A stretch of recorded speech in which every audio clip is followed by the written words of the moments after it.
Hello. In this session, now I will be explaining about introduction to lasers and population inversion and characteristics of lasers. I hope you all are familiar with lasers because we use lasers in our daily applications too. You might be using it and sometimes, and I will be explaining about the application of lasers in further sessions. So let me introduce about introduction to lasers, and this is a and laser is a acronym, and laser is light amplification of stimulated emission radiation. Let us go through the basic definition too. Laser is a device that stimulates atoms or molecules to emit light at a particular wavelength and amplifies that light, typically producing a very narrow beam of radiation. To understand these two definition and its acronym, so we have to go through the next further slide. I will be explaining about light amplification of stimulated emission radiation. Why it is called as light amplification of stimulated emission radiation. So before going through that, let me say about types of radiation. There are three types of radiation generally: stimulated absorption radiation, spontaneous emission radiation, and stimulated emission radiation. Here in a matter there consists of atoms. In an atom there are electrons. When an electron is jumped from a ground state to higher energy level, then the atom is known as atom is in excited state. If electron does not jump, then it is called as atom is in ground state. So now the atom is in ground state. We supply energy to an atom, so here we stimulate the atom. So uh, atom goes to the it excited state. So now here, so it goes to the excited by stimulating with an energy of photon.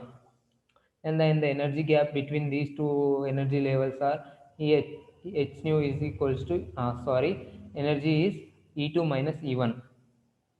Now, atom is in excited state. We all know that atoms never lies in excited state for more time. It comes down to ground state by natural tendency by emitting a photon of H nu. It doesn't lies in excited state. Its lifetime is 10 to the power of minus 8 seconds. While coming down, it emits a photon of radiation H nu. So it is spontaneous because here we know we are not supplying any energy to an atom. So let me explain about stimulated emission radiation. In this radiation we occur laser beam because here we supply energy to an atom in its excited state. So when atom comes to its ground state, when atom comes to ground state, it emits two more photons. These two more photons are in the same direction as we supplied energy to an atom in the form of photons, and these two photons will stimulate another two atoms in a matter which are in excited state, and these two atoms come down to ground state by emitting four more photons, and four more photons stimulates another four more atoms which are in excited state, and these four more atoms in excited state comes down to ground state by emitting eight more photons here. So in this process the light is getting amplified because here photons are emitting. Photon is nothing but light, right? So the in this process the light number of photons are increasing, means light intensity is increasing. Here light is amplifying, so light amplification. And the type of radiation is known as stimulated emission radiation. So it is called as light amplification of stimulated emission radiation. In this process we occur laser beam. I hope you got the concept about why it is called as stimulated emission radiation. Uh, so let us go through the next session, population inversion. Let me say about a few things before that. To have a laser beam, population inversion is compulsory. So let me say before why we need population inversion. Let me say that after. We usually found number of atoms in ground state is more when compared to excited state, but in population inversion it is reverse. The number of atoms in excited state is more when compared to ground state. We can illustrate the example here. The ground state atoms are less when compared to excited state, as it does not atom doesn't lies in its excited state. It comes down to the ground state, sorry, in metastable state. Here it lifespan is 10 to the power of minus 3 seconds, and while atoms are coming down to it emits a photon of radiation. This is known as laser beam. So population inversion is nothing but the number of photons in higher energy in excited the number of atoms in the number of atoms in excited state is more when compared to ground state, is known as population inversion. Population inversion is necessary condition to have a laser beam. To have we usually set up this population inversion by the method of pumping. By pumping, optical pumping, we can make population inversion in a matter. I hope you got this concept. N2 is nothing but the number of atoms in excited state. N1 is nothing but the number of atoms in its ground state. Generally, we have N1 is greater than N2, but in population inversion case, N2 will be greater than N1. I hope you all got about the population inversion. Population inversion is nothing but the number of photons or number of atoms are in excited states is more when compared to and compared to ground state. So let me say about the basic differences between spontaneous emission and stimulated emission radiation. In spontaneous emission radiation, it is a natural tendency where the atom comes down the atom comes down to its ground state by emitting a photon by single photon of radiation h nu. But in stimulated emission radiation, we supply energy to a photon in its excited state, so when it comes down, it emits two more photons. And these are the basic definition. You can pause the screen and you can watch it. And it is occurs in normal light, but it is this phenomena will occur in normal light, and these phenomena will occur in laser beam.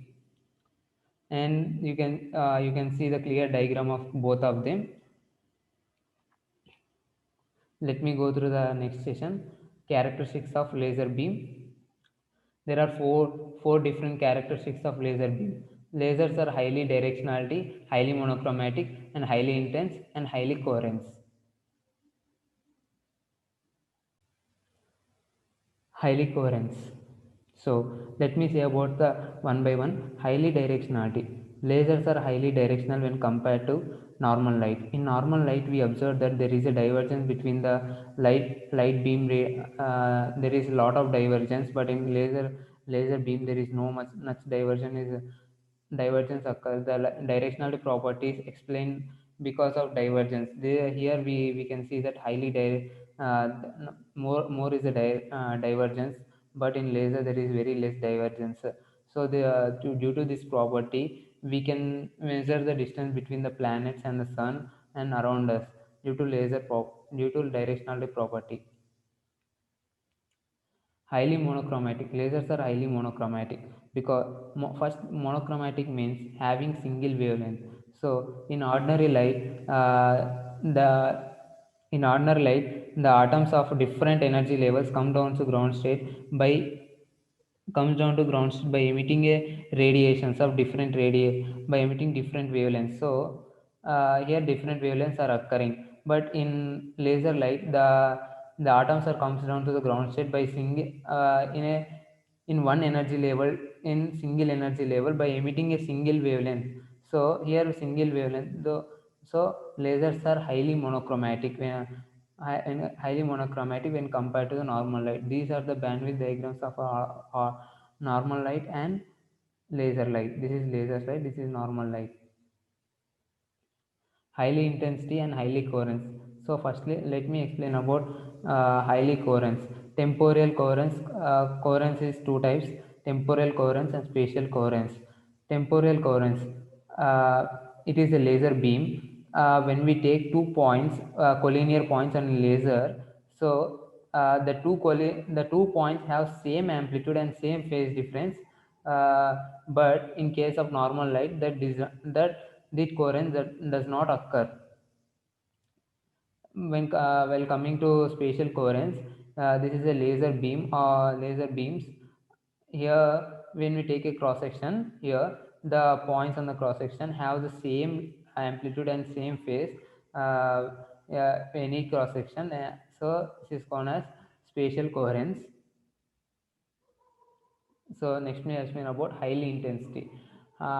Before going through that, let us know about intensity property. Means intensity means photons concentrated per unit